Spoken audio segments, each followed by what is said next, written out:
YouTube now and live on Facebook now. So there you go. And let's see. And it goes live on iHeart and iTunes Radio, so you will pick up the broadcast there later too. So as this all pops on, brothers, I just want to say thank you for all coming on as we go live here. Let's get the gotta get this picture here. Now we know as we come on and talk about Black Coffee Conversation, we're gonna get this elephant out of the room now because it's a big pink elephant that happened on the 6th. But first, introduce yourself. Reggie, you first, please. Introduce yourself to the public. Hotep, everybody. I'm Baba Reggie Singleton. I'm the founder and the executive director of the Males Place program in Charlotte, North Carolina.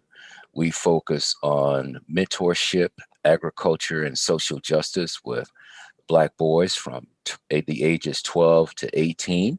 We have our international travel program. We've been to Ghana, West Africa, Cuba, and many places around the Northeast and the Southeast.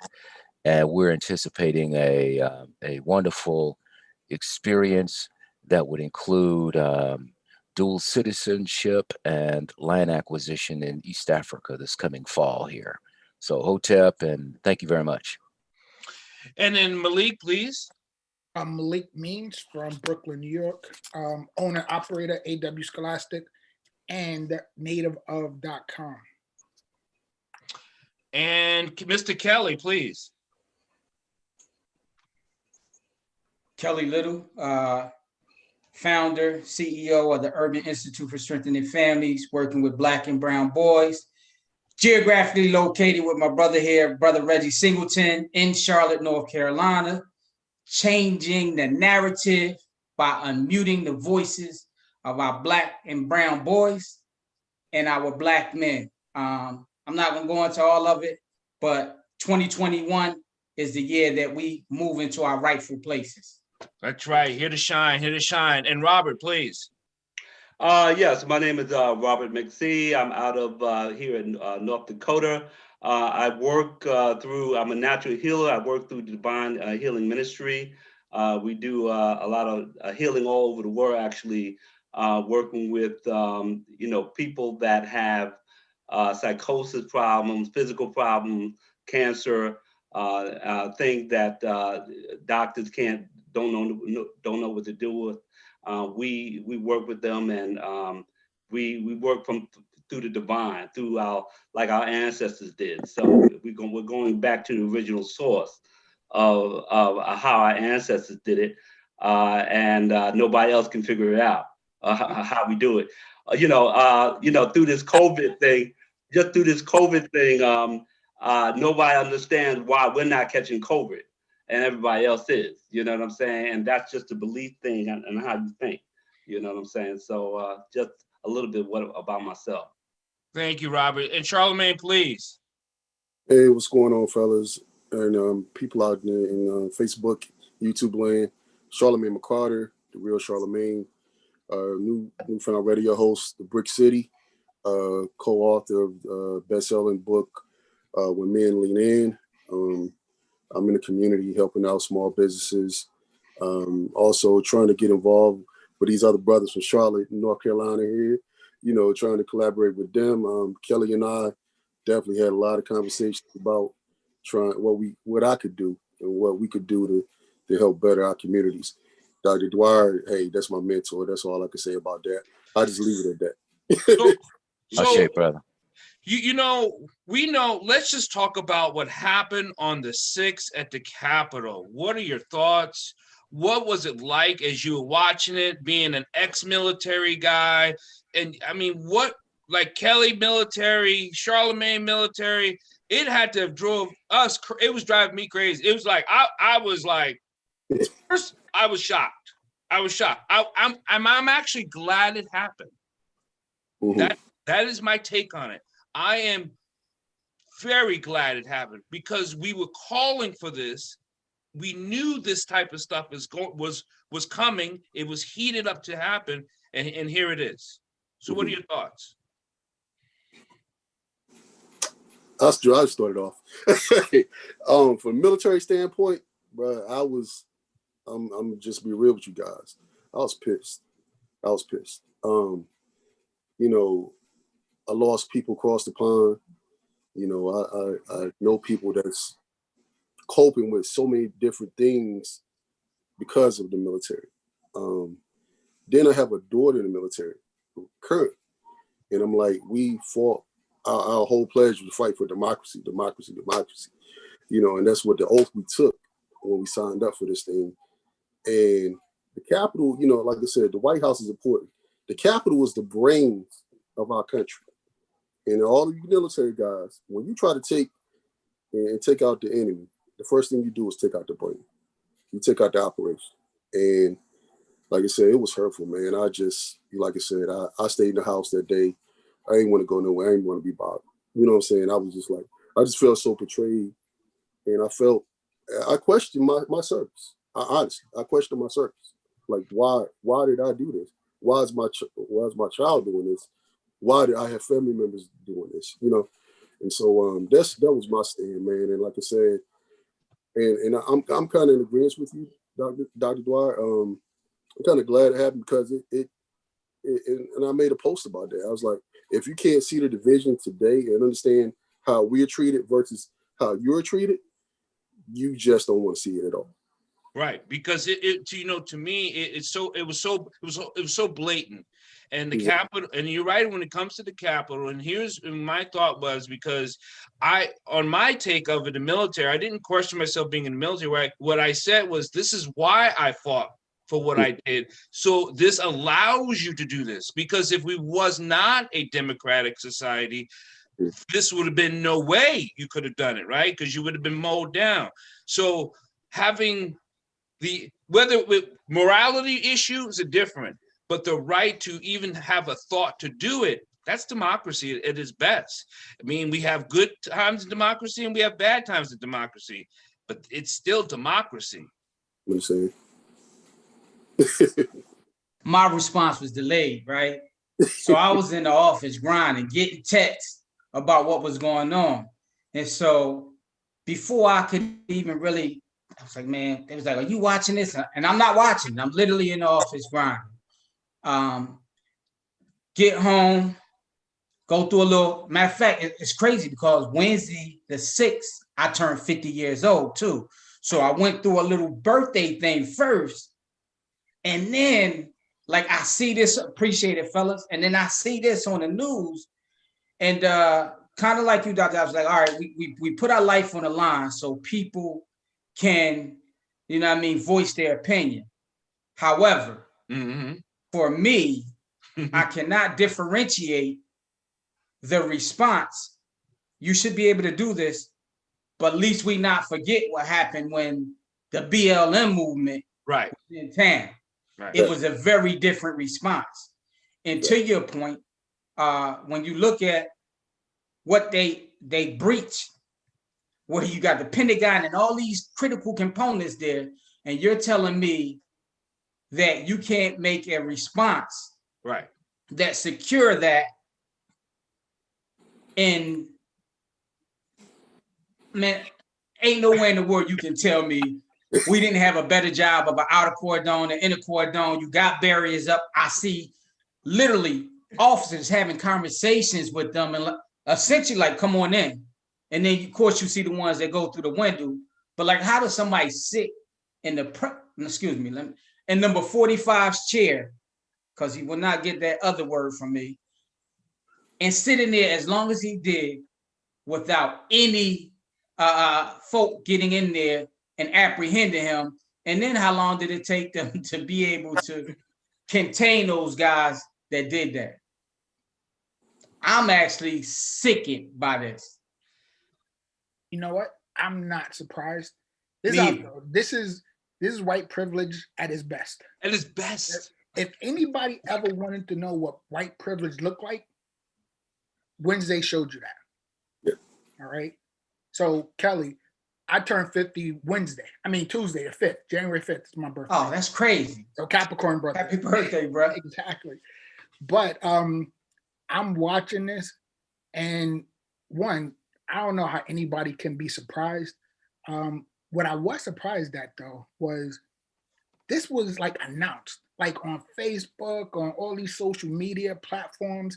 People were telling you what they were doing and what they were planning on doing. Yep. Right. So for me, it's a coordinated effort. The president gaslight these people. He sold them a lie. They believed it. And you know what old saying is, you tell a lie often enough, people start to believe it. So this lie has been out there since before the election. He told you what he was going to do. Like, if I don't win, this election is fraudulent, right? So he followed through on that. It's coordinated because where was the response? Like, where was like once again, you mentioned this summer, like the military presence, the police presence, right? Where was that presence? They knew what was going to happen, right? You see people on the news, you see police officers escorting people down the steps, like basically opening the doors, you know, taking selfies with them.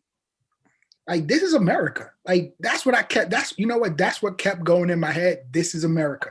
This is America. And that's Malik, you're making my point, because you're all saying it like, you know, we are told that they monitor cell phones and word traffic. There's algorithms between the NSA, right? Between all the cyber data. So you cannot tell me all through social media, they have all these cyber words that pop out, right?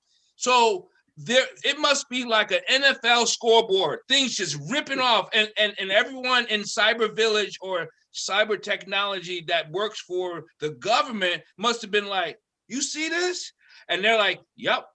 So, like, do we tell someone? Oh, they know. I mean, we cannot be fooled to think that this was just exploded. No one was going to know. That doesn't seem right, Kelly? This doesn't, something didn't feel right. Like when they were busting through, something didn't feel right. It just felt like, okay, I could see one person getting through and two people, no gunshots, no response. What's okay? Something seems staged. Something seems staged. That's okay. Hey, Dottie Dwyer and Kelly, we was military. I mean, you know, you take orders from the high echelons. If they say don't engage, right, you don't engage. Right. And that was my thought process when all this was going down. Right. Everything don't engage. There's a standing order. It was a standing order across the board, because I don't know if you guys saw the brother running upstairs. With the baton. Back. He got a firearm on his side and he's retreating. Get back, get back, get back. And I'm like, okay, you know, this right here, don't engage order has already been given to these people.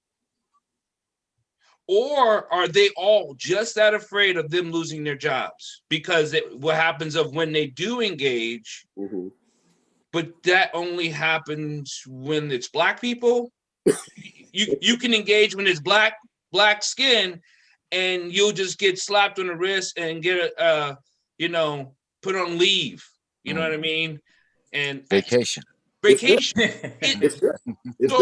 So Reggie, let me ask you this: when you talk to your boys, how is this explained? How, because when we mentor to our young Black boys, Black and brown boys, how do we explain the United States now? Well, thank you, brother. In fact, great analysis from the previous brothers too.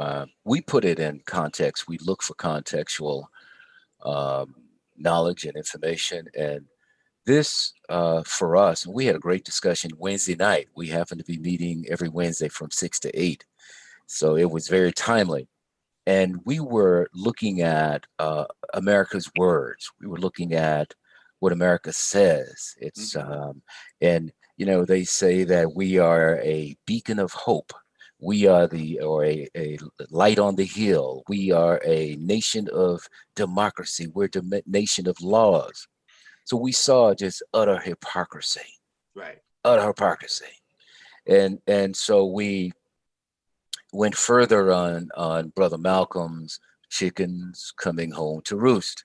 Mm-hmm. And so to think that you can go all around the globe, all around the world, erect bases, and then overthrow democratically sovereign nations and remove their leaders, and to think that this won't be visited upon your own steps is asinine. So it is. Brother Malik pointed out again. I was not at all surprised. In fact, many of us, in fact, I'm sure you brothers too, when he was first elected, we knew what the outcome. We knew this day was going to come. Many of us said we were going to grab some popcorn and a glass of grapes, and we're going to just, hey, we're going to sit on the sideline and we're going to watch this thing unfold. And so we anticipated this. And so we try to encourage and to inculcate in our young men the necessity to undergird themselves, to be ready, to make sure that they have stored food and resources. And while this may not be our specific campaign, it will have fallout and will have impact on us. So we must be ready. We must continue to engage their minds and their spirits. Mm-hmm. And we must continue to learn and strategize, as well as learning tactics.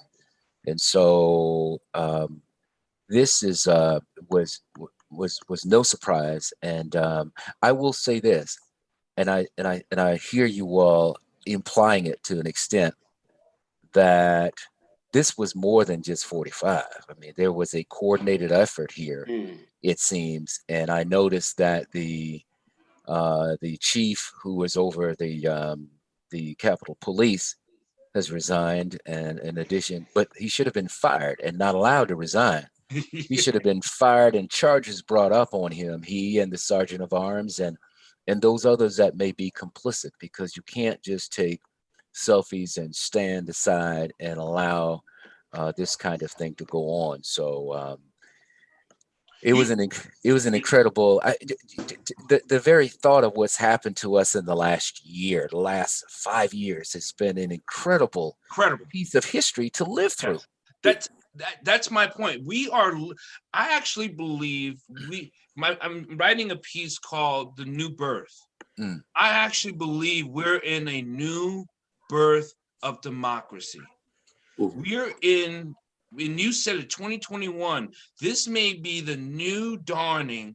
And I know it's painful when you go through a birth, right? Childbirth has pain involved, to this canal, to this exchange, to one to the other. And I really believe we're in this paradigm birth. And if we don't take hold as people, Black people, brown, however, I really think we have to prepare, like you say, Reggie. I think we have to be preparational on all 4 levels of life, as in mental, spiritually, soulfully, right? Emotionally. And I actually believe, and I say it all the time, if you're not emotionally equipped, you better go get help, go ask somebody, go have somebody check you out. If you don't know how to self-defense, whether it be the hands, whether it be the weapon, all this has to be in place, because this lets you know, like Malik said, the whole brain of democracy was right there. Vice President, I was waiting for the thing to blow, because when they came back in order, they had to come back and finish the vote, right? That's a perfect time to blow it all up. And you got to remember the brothers and sisters who are probably not even making a livable wage, right, who came back in there and clean all that crap up so they can go back in there. Yes. So they cleaned that up. Yeah. So let me ask you, is this the beginning of something or the end of something? Beginning, yeah. Okay, so you think it's going to get worse? Yeah. Oh, yeah. Hey, let me say this real quick. Throw this out here. How does, and again, I'm like everybody, we knew this eventually was going to happen. The problem I have is any element that was as big as that mob was. Right. But remember, they was untrained. Right. They were not moving quick. They wasn't strategic, and they wasn't tactical. No. Like, it was embarrassing how they was able to infiltrate. I won't even say infiltrate because it was essentially the door was open. But when you look at that, my question, and this goes beyond the United States now. Yep. If I'm a foreign country and I see this, like I'm gonna try you because I would have to try you. Yeah. Well, the only thing though is I would say to that is that many of them are trained to, when it comes to use of force and policing and all this other stuff, they're conditioned to use the use of force with black bodies. Right. These were white bodies. And so, but I do think that, and again, I'm certainly not military like you brothers, but I think there were some tactics there because there's some tactical references there where I saw the people that was on the outside, of course, that was doing the selfies and that was guarding the outside, while others were inside and they were strategically being led to different offices and different places. So, you know, you had the group, you know, who was watching their rear, who was watching them while they were inside and covering for them. So I thought there were some tactical points there that I noted. And Rez, let me say this real quick. I'm sorry, Doc. I was just gonna say, when I say I was talking about military strategy because I did hear people saying stuff, but when you look at their positioning and what they were saying, it wasn't like organized. It wasn't even law enforcement strategy and tactics. Okay. All right. Like, you know, when we know when this is the other thing is what throws us off is you had all of Congress there. Now they said they had minimal people there, right? Of force when you knew this was we knew the rally was coming. Right. And all of Congress is there. All of it. And the vice president is there. Shouldn't there have been more? You would think so. Think about this, right? That's what I mean. The president, you have the vice president, the speaker of the House, the speaker of the Senate. If they go down, that's the country. That's it. Yeah. That's it. That's your brain there. Right. Brother McCarty, that's your brain. Yeah. Because if all that went up, United States goes on hold. I mean, completely. Stop. I mean, there's nothing else to do. I mean, I think there was a show. Help me out. There was a movie, show.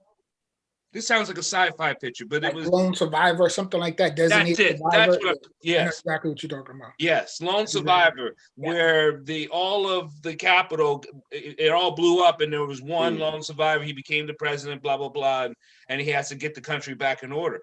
That was right. That was Wednesday. It could have happened Wednesday like that. Well, there was a president. He would have remained in place. He would have really stayed right there. Yeah, see, smart like a fox, huh? No doubt, no doubt. You know, from my perspective, this was definitely an inside job. You know, on the 6th, I don't know if you guys know, on the around the Capitol, there's gates, there's black gates, and they were actually open on the 6th, which they're normally closed. Right. Okay. So that just reminds me of the Pentagon when the Pentagon was bombed down in 2001. How in the world did they bomb the Pentagon in 2001 when they have all that military protecting them? Would it happen to be all at that day? You know, so they're all at lunch. Exactly. It happened to be, right? It's just a coincidence, right? So it definitely was an inside job, you know, and you know, it's definitely a divide and conquer strategy.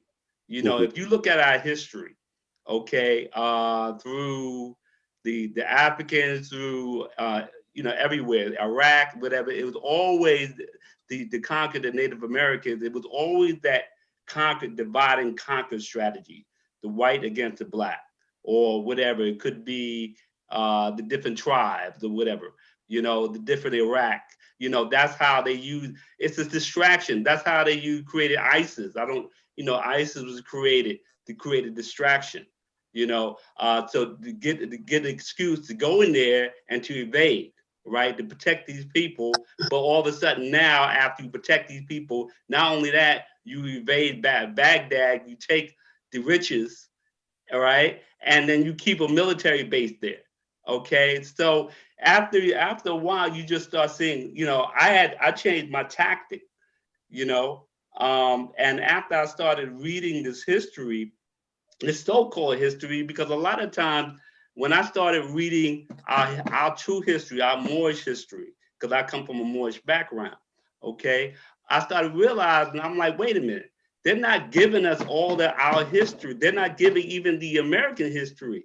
It goes way back from beyond 1776, okay, 1681. In 1681, I don't know if you heard of the Bacon Revolution, the Bacon Rebellion.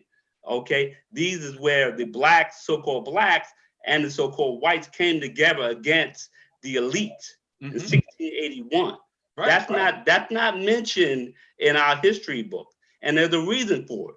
Okay, because the fact that that's where they actually created the white race. They said, no, we can't have this happen again. We got to create a white race back in 1681, 1676. We got to start creating laws that to put the poor whites, because both of them were slaves now. Right. The Africans and the whites, so-called whites at that time, were slaves. The European women actually preferred to marry the African, okay, because they treated them right, okay. But the elite didn't like that, so they had to start creating laws, okay. They had to start creating laws so that to create that divide, that division, okay, so that would be a distracting against who the true enemy was, who was the elite. Okay, so once I started reviewing that and studying the history, I started seeing a pattern. Okay, it's the same thing with the Black Lives Matter. If you look at the Black Lives Matter, if you look at their website, are you talking about the blacklivesmatter.com people? Yes. See, if you look at their website, okay, their website is to actually destroy the family, to break up the family. Okay. All right. So, it's not to bring the black together. That has nothing to do with the black. The blacks actually are not. They're not actually sponsoring this. Okay, it's the Democratic Committee. It's the elite that could sponsoring the Black Lives Matter movement. So you know what though? I think you gotta be careful with that, because they're two different fractions. There's the Black Lives Matter movement, right? And then the organization. Organizations, you could go on the website and start buying the t-shirts. They'll start by the three African young ladies, and then is the movement. Right? Okay, because there's a difference. Yeah, there's definitely a difference. Well, we're talking about the Antifa, the Antifa. We're talking about all that. Okay, so what do you mean that Black Lives Matter though?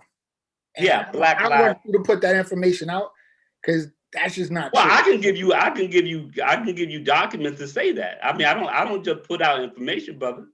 I don't just put out information. I can give you documents after this talk. You know what I'm saying? Well, and I would certainly make a distinction.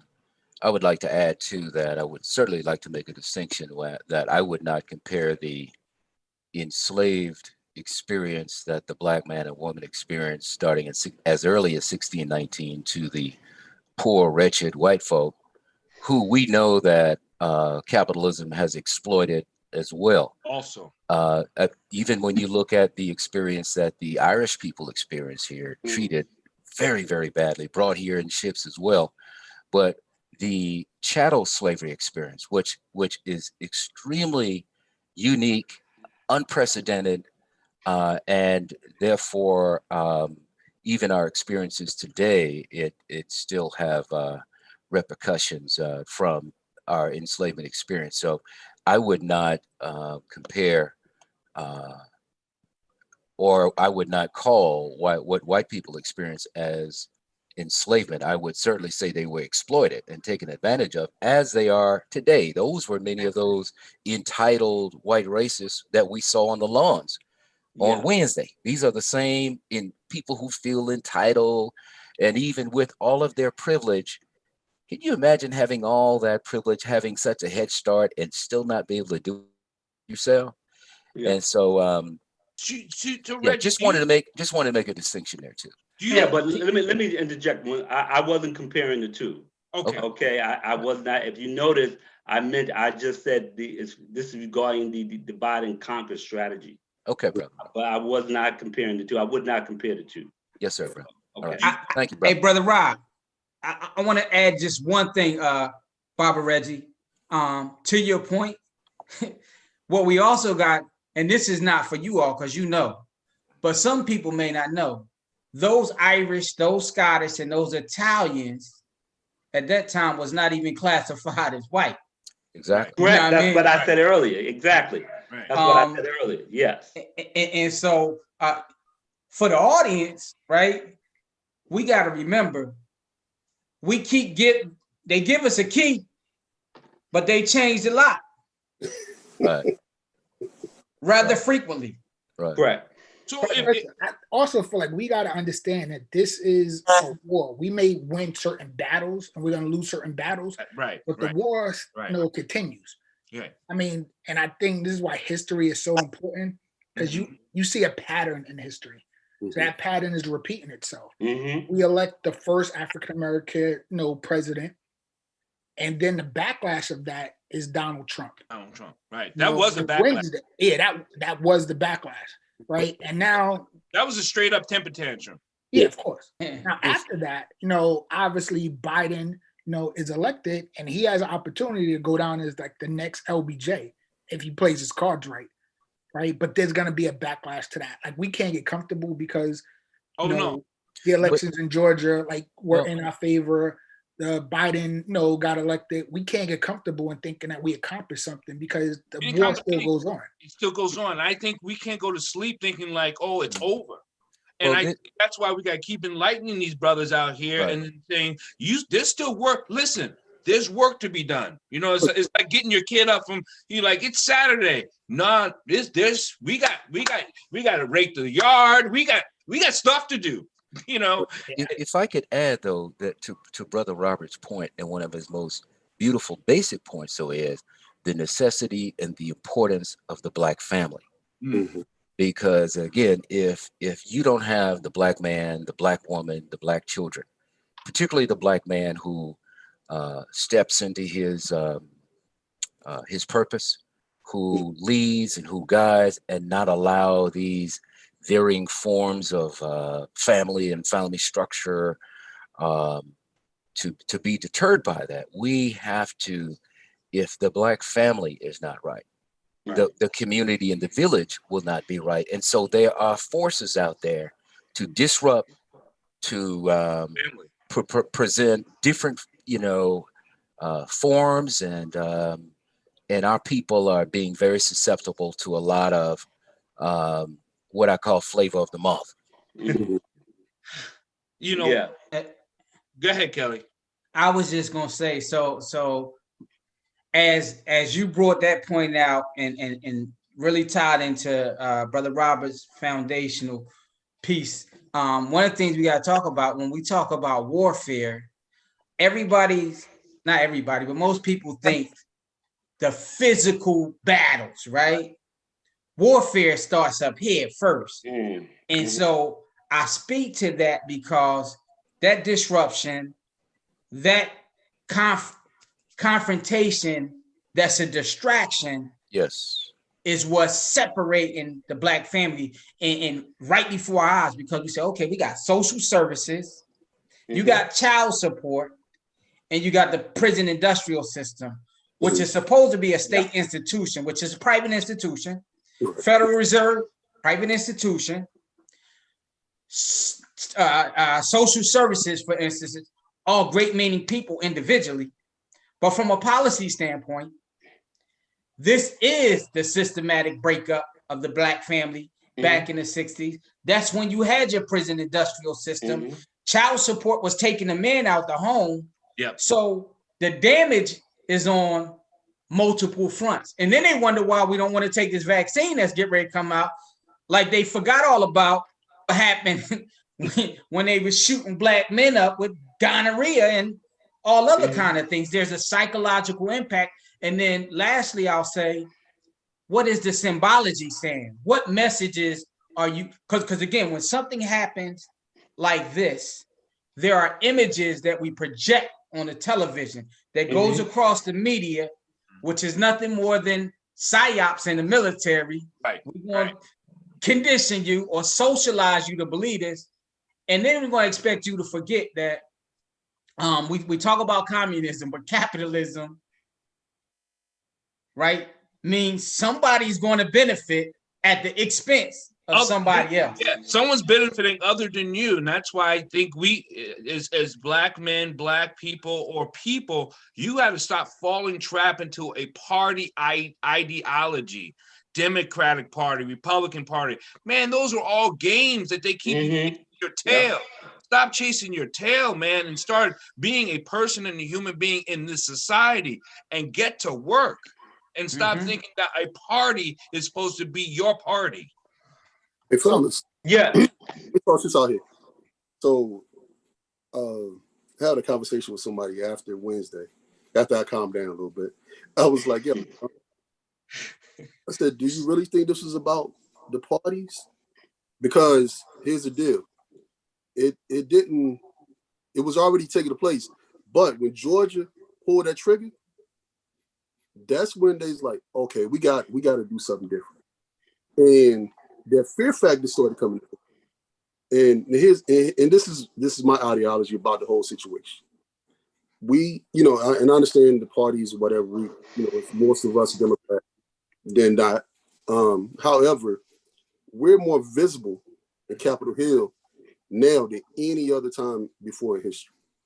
Now they feeling the shift of us being in control and being able to change some of these laws they put in place years ago. Now we have people in place to change those narratives. And it's like, I think sometimes, to me, I understand this, the parties, but I think it's fear shift that we're coming into power. And it was like, we can't have that. We got to stay there.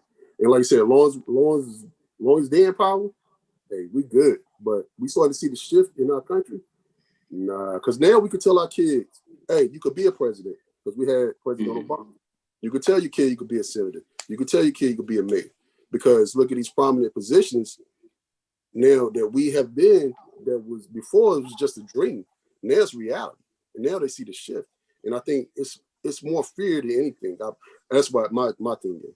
So listen, if we go back in history, we know after slavery, there was Reconstruction. Right.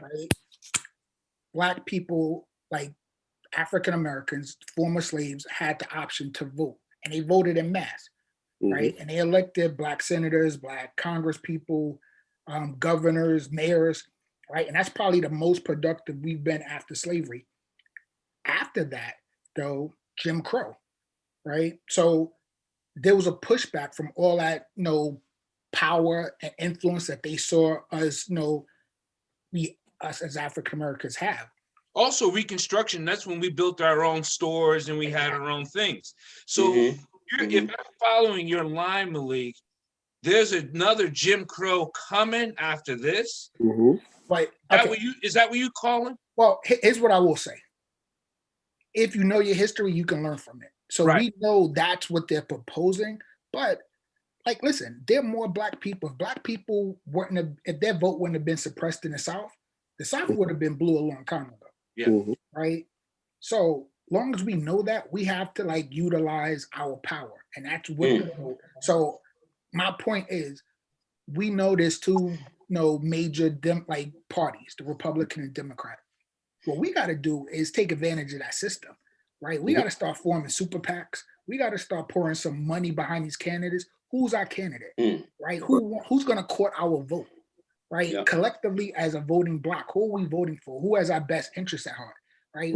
We can't ignore the facts. We can't sit back and say, okay, we're not going to vote and expect change to happen. I Right? think We we got to gotta build a vote it. candidate. I think we are to build a candidate. I think instead of a candidate coming out and saying, hey, I think I like him, I think we got to go get a young person and Mhm. build our candidate like a Mr. Potato Head. This is going to be this person's going to be this, and we're going to run this person Yeah. like a three-legged dog. We're going to run them because this is going to be our person. I think we got to build our person in each state, each county. We got to go out there and build our candidate instead of waiting for the candidate to be like, I'm here to save you. And, oh, yeah, I think I like that guy. You know, I think Listen, I totally agree with that. I also think that we got to know how this game is played and start playing this game. I don't think we take advantage of that. Like, No. you need activists. You need people to agitate, to bring awareness to things.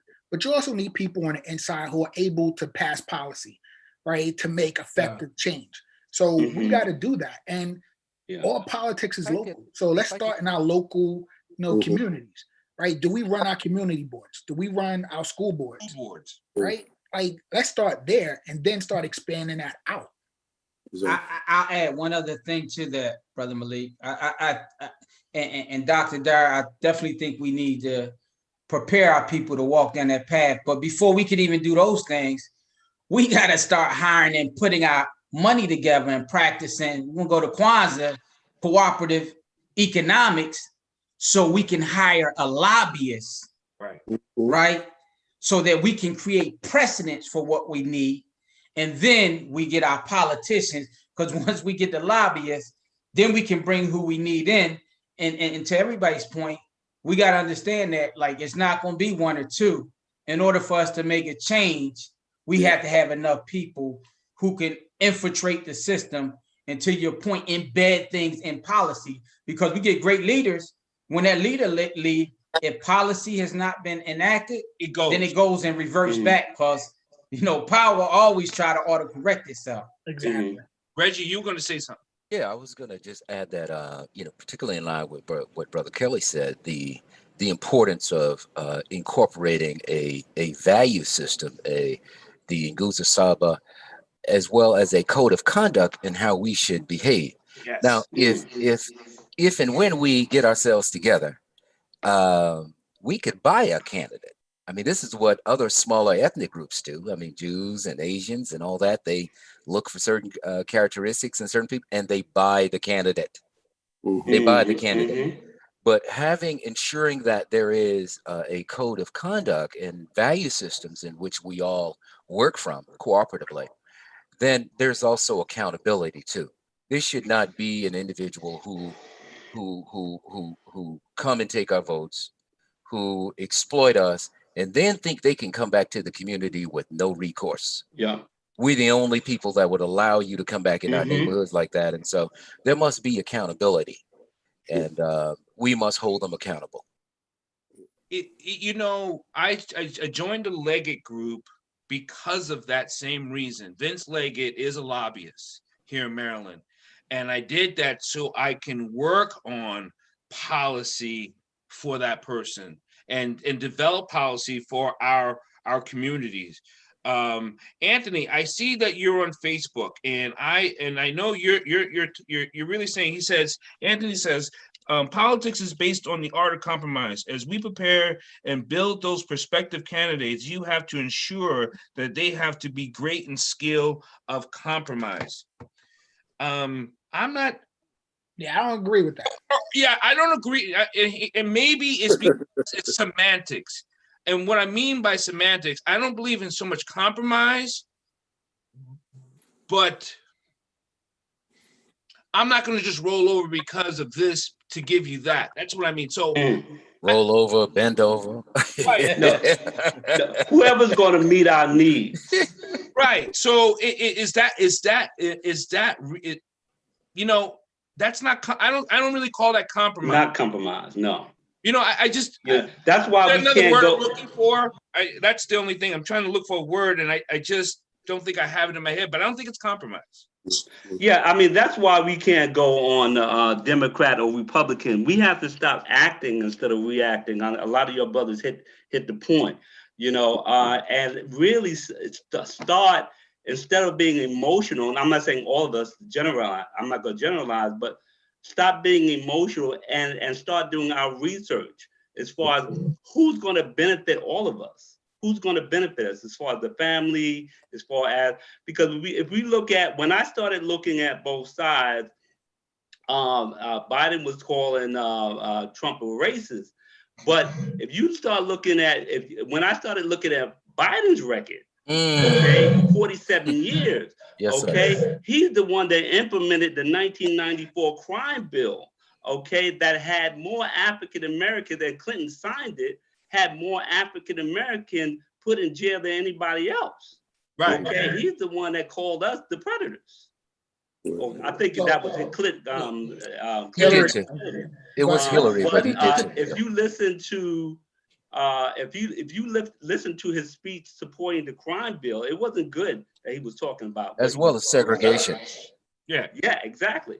So people forget, because what the media does is whoever they want, whatever candidate they want, they forget about all that history. They delete that history to support the one that they want to support. Okay, so in that case, you know, if Biden didn't do nothing for 47 years, he's not going to do nothing when he gets elected. You know, when he gets imposed. The whole thing about Biden, I think Biden was a career politician. He didn't want to do anything that upset anybody. So he was I'll do anything if they do it. I don't think he did anything by himself. I don't think he'll support the crime bill, because a lot of people supported that crime bill that back then. Because first of all, a lot of people even black communities were begging for stiffened penalties in crime, because we got all these people out here, you know, committing all these crimes. So we need harder crime. So people were calling for it. And then when they got it, their cousins and uncles and friends and neighborhoods were getting arrested. And they're like, well, whoa, wait a minute. You just called for this. You gotta start thinking about what you're saying and who you're saying. And all of a sudden, here it is. And then all of a sudden you're getting that's the compromise someone just spoke of that on Facebook. He just compromised. Exactly. So let me mention this, right? What's our agenda? Because politicians are politicians. Yeah. Right. You have to go to them with an ask. Like, what are you asking for your vote, for your support? Right. Hey, Malik, say that again. Agenda. Yeah. Like, what's our ask? And I say that all the time. It's like, yo, I don't support Biden because he's a politician. Right. Right. So he's playing to whoever supports him. Right. But if you want our support, what are we requiring you to do? What are we training? Know that. What are we training him to do? Yeah, exactly. Because listen, where I am in Brooklyn, right? The Jewish community, like, if you want their support, you gotta come to the table. Like, yo, we're willing to do X, Y, and Z for that support. Right. And if you don't do that, then we're gonna vote you off the next time, because we're a voting block. Right. So once again, what's the black agenda? Right? What's the ask? What's the pressing concern in the black community that we want changed? Because Malik, hold on. Malik, talk about Brooklyn. Brooklyn has got a lot of Hasidic Jews, a lot of Jews. They don't make a move in Brooklyn until they ask the Jewish leaders, that rabbi, can we do this? Yeah, exactly. You Clearly, can't go to the community. Can I put this building here? Yeah. And to the rabbi, let us think about it. They'd be like, let us think about it. And can we put money in it? And how much money we gonna get back? Wow. And that's accepted. And people understand that. So once again, what's our ask? Yeah. Well, before we can even have an ask, though, see, when you mention the Jews,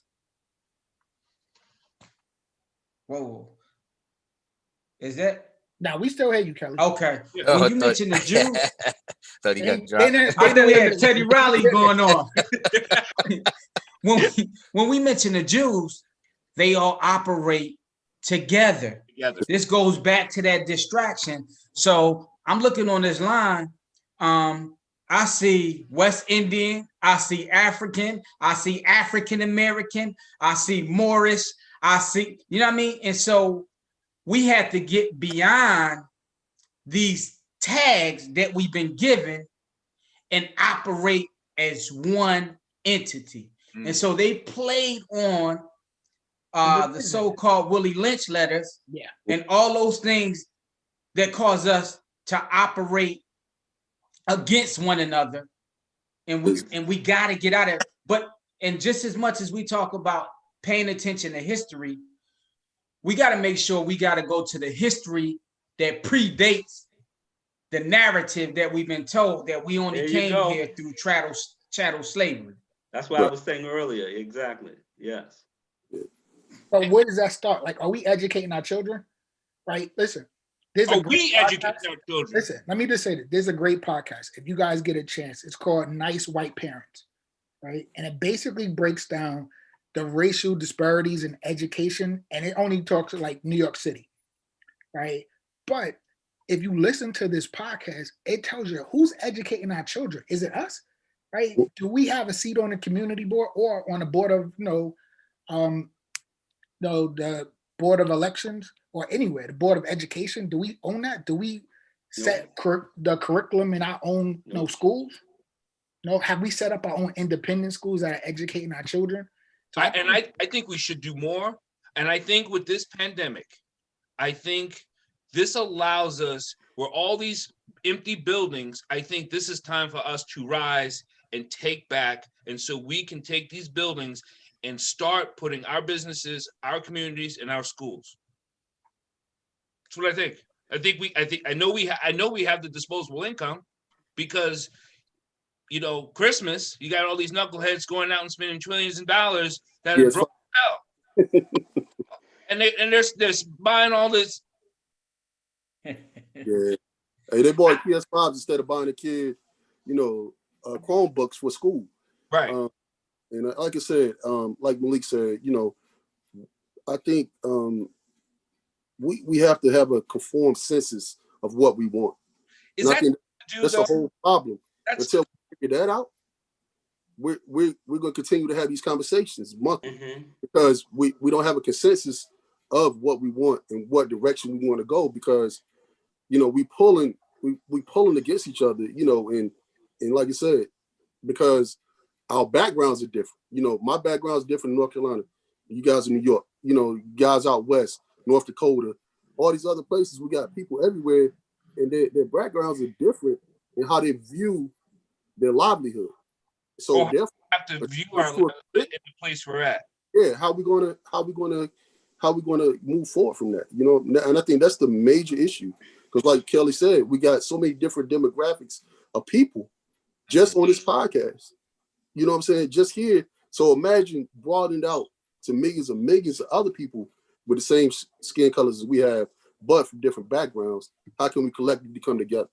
Yeah, but you know what I heard though, when everybody was introducing themselves, either you're an entrepreneur or you're running a 501c3 organization. Mm-hmm. So what about loans, right? Small business loans, right? Or nonprofit loans. We can start there. We all agree on that. Did you see that? Have you seen the ad of the Greenwood Bank? Yeah. What do you think? Have you, Kelly? I'll let you talk, because I know you want. I've been trying to get a hold of them, to talk to them, to come on one of my shows, so they can let us know, because I'm sick of seeing ads about the Greenwood Bank. What is it? How are you different? Like, can we get a loan? Do I gotta jump through? How many hoops I gotta jump through with you? Is my interest rate different than you? Because I have been to the other bank. I know what they offer, but I don't want to work with them. I want to work with you. But if I can't get a hold of you. Have you guys heard of NACA? Yeah. Okay. So an organization like NACA, how come we can't establish that? Like, basically, NACA is an organization for first-time home buyers that it helps the first-time home buyers secure homes, right? And it's a program that they have to go through. We could do something like that, right? Geared towards African-American home buyers, right? But what are we doing? Because for too long, I just turned 50. Kelly, I know you did too, right? I've been hearing this rhetoric for forever, right? Mm-hmm. But actions, like, what are we doing? What's the actionable items? Like, what are we doing? What can we all agree on that we'll do in our community, right? That's gonna really affect change without talking about it. Mm-hmm. I say we attack the school. I think it has to be through education. I know, Reggie, you do that with the boys and that you work with and things like that. And the reason why it seems so easy to say education, because education, there is really 4 levels of education: there's soulful, spiritual, emotional, and physical self. So that's where it has to start, but we have to do it. We can't wait to do it. We can't just complain about doing it. We just have to do it. And that's what a lot of us do. We just do it. And we need help doing it. And then it's funny, when we ask our community for help, we get pushback. Yeah. That seems problematic for me. Like, why are you pushing me back? I need your kids in my Saturday leadership school to learn economics, to learn history, to learn how to not behave, but to understand your own personal, emotional, and mental health. I need you in my Saturday leadership school. Well, how much is it? Whoa. Yeah. Well, Why do you? But I'm gonna play devil's advocate to you right there. You know, because like you said, you have those things, and when you talk to certain people outside of our circle right here, that's thinking white. Mm-hmm. That's not black thinking. That's white thinking. You try to teach our kids how to think white. You know what I'm saying? And it's like, how do we change that narrative to the people? Because okay, we're the brothers. We don't need their help. The people that need the help, they're not on this podcast. They're not. How are we going to reach those people? We go knock on their doors, and I have knocked on those doors. Yeah. And I have had these terms said to me. I don't have time for that. Mm-hmm. What do you mean?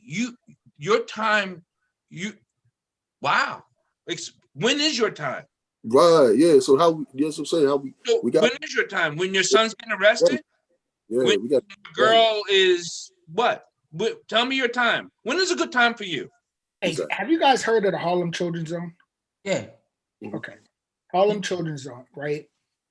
They started off as basically, I want to say through K through 8 or through 5, right? And one of the things they noticed was they had these standards for these students, but there were issues with the parents, right? So then they started kiddie college, right? Kindergarten college, where they would take these kids in kindergarten, but not only were they educating the children, they would then start in programs to educate the parents, because they started realizing there were issues with the parents and parenting.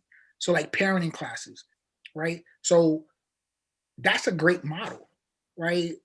Where's that model at in like your neighborhood, your neck of the woods, in North Dakota or Charlotte, North Carolina, right? Where's that model at? Are we following that model? Because that's a successful model, is working, right? But have we replicated it? So to your point, what I'll say is this: I don't have any discussion unless it's comprehensive. So what good is it for me to work with a kid for 4 to 5 hours if I'm not having conversation with adults? Because at the end of the day, same problems school had. I could send my child to school, but if that child's worrying about issues in the home or lights, or they're sleeping in a tent, you know what I mean? All that gets deconstructed. One of the things I can say is, like, I know Brother Reggie for a long time. Mm-hmm. And so when the school system do one thing, I'm recommending his program because I can vouch for what he does with young men. And the mothers see the benefit of his work, his dedication, and how he treat those who work for him. Matter of fact, I'll go a step further.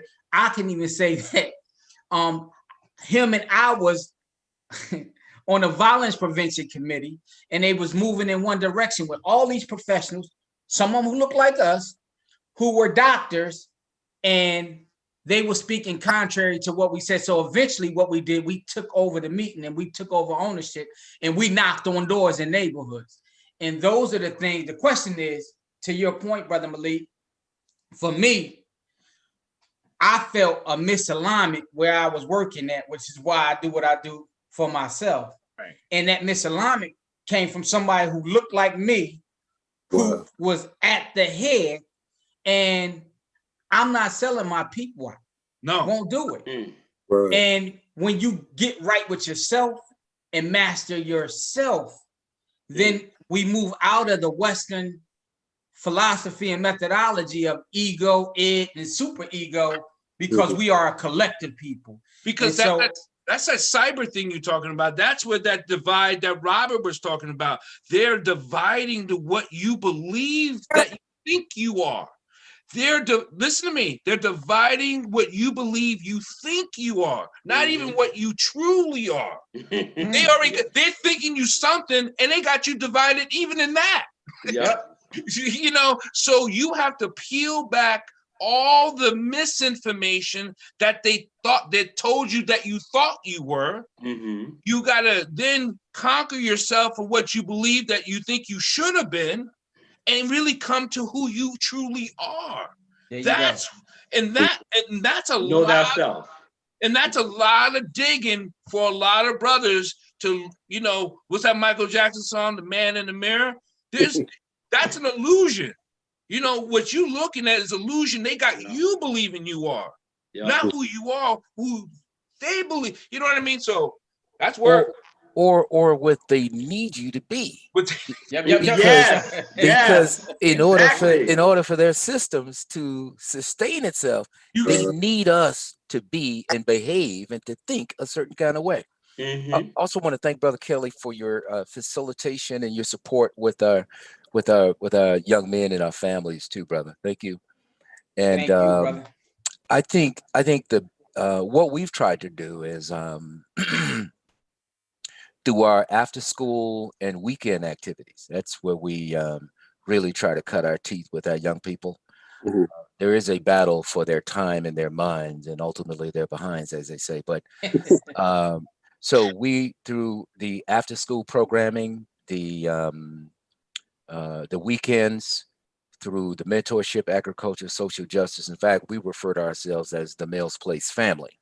So it is a holistic organization. The parents are engaged, the extended grandparents are engaged. We have young people, we have elders, misharis, parents, as well as the faith or faithless community. And it has been, we've been great resolve to just keep doing the work. And people see some of the high profile work that we do. And I just think, brothers, that it's just going to be, we're going to have to just cut out certain areas and just stay true to what that is, and just try to get deep in the area, your respective areas, and not be so all over the place. And so we're going to just nurturing and develop Black boys to be Black men,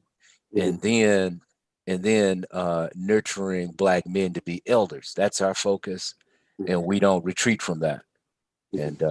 And this is irrespective of funding or what the funders or the foundations say. In order to get funding, this is what you got to do, man. Let me tell you something. We stay true. We nurture, develop Black boys to be men, and we develop and train Black men to be elders. That's what we do. And so thank you, Brother Kelly, and for everybody else who has been a part of those elders who have given so much of their time and the work that they've put in over the years. We've been doing this for quite a bit, and we grow a lot of food. I mean, we teach Black boys, frontline work, how to grow our own food, and why it's necessary for us to be sovereign and to grow our own food and control our own markets and our own food system. And it has to be real core issues like that. I agree. And I'm glad we're able to have these conversations here. And we can talk. I love it. I get so, I know I've been getting a lot of texts with brothers who couldn't be on today because of his family, and we want to give them a shout out because we know we're with them. We know where you need to be. You need to be with your family. You need to be watching your daughters play basketball. You need to be handling your business, right? And if you come on, you come on. And I love it. We're strong. We're building, and we got to make sure we revitalize and reinvigorate our Black communities, and we're doing that, and I know we will, and I know we're changing the narrative, and I believe that wholeheartedly. And so I will see you guys next month. Anyone want to take us out of here in prayer? I would do it. Dear Heavenly Father, thank you for brothers bringing us together. Thank you for the people listening online. Thank you for all the people who are listening to our hearts and sharing our passion, knowing that our truth is within us, and we shall see you. We will hold tight. We shall hold our bonds together as people, as beings, as men. And dear Father, protect those who can't protect themselves, and let us see the truth in this darkness. In Jesus Christ we pray, amen. Amen. Ashay, God Amen. bless. God Thank bless you. you. You That guys hour is about right. you guys have a good Saturday.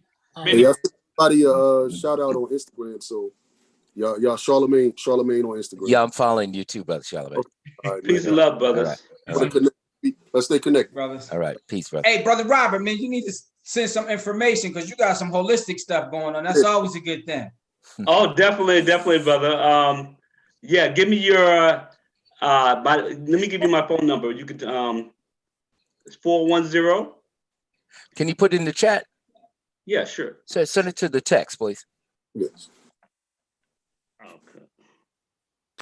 Hey, Reg, I gotta get over and get some of them greens too, bro. Okay, brother. Thank you, brother. Yes, sir. We got it. Hey, hey, look, I'm donating a bunch of stuff for you coming up in the next couple of weeks too, bro. Okay. Thank you, brother. Yes, sir. All right. There you go. Got it? Got it. All right, peace. Hold on one second. 410. 410-596